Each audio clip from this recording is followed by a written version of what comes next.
Odisha handicraft आवार्डी association पक्षरु राज्यर समस्त हस्तशिल्प कारीगर मानक उत्तरोत्तर उन्नति कामना भिक्षा करने सह मंगल कामना करी महाप्रभुंक उद्देश्य समूह दीपदान करा जायछि। एसोसिएशन सभापति तथा शिल्पी गुरु कल्पतरु महाराणा सूचना दे कहिसंती दीर्घ 4 वर्ष हेबो अनेक संग्राम करी आवार्डी एसोसिएशन गठन करा जायछि। राज्य रे शिल्पी आवाड़ी तथा अन्य कलाकार माने विभिन्न समस्या देई गति करूछंती। जेउ सब सहाय्य सुविधा मिलिबा कथा सेपरि किछि सहाय्य मिलि पारु नाही।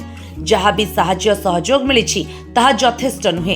तेणु आवाड़ी तथा कारीगर मानक समस्या और दाबी गुड़िक सरकार निकट में पहुंचाइबा निमंते एही एसोसिएशन गठन करा जायछि। मुख्यतः कारीगर मानकु किपरि कंचामाल मिलिबो, मार्केटिंग किपरि हेबो सेने पदक्षेप नियाजिबा सह सरकार को अवगत कराजिबो।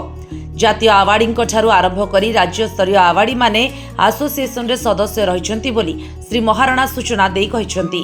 4 वर्ष हला हम संग्राम करी आसी अछि जे कि एमती गोटा आवाड़ी एसोसिएशन करबा निमित्त तार कारण हला ओडिसा रो समस्त जतक आवाड़ी अछंती तथा अलग कारीगर माने अछंती समान कौनसी सुविधा पाई पारु नांती।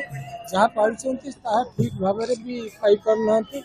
से आम सरकार निकट में आमर जहाँ जहाँ अच्छी अभिलाष आशा अच्छी से पूरण करने सरकार पाखे निवेदन करने आवाड़ी एसोसिएशन कर। पुरी रंजित मिश्र रिपोर्ट UBC ओडिया।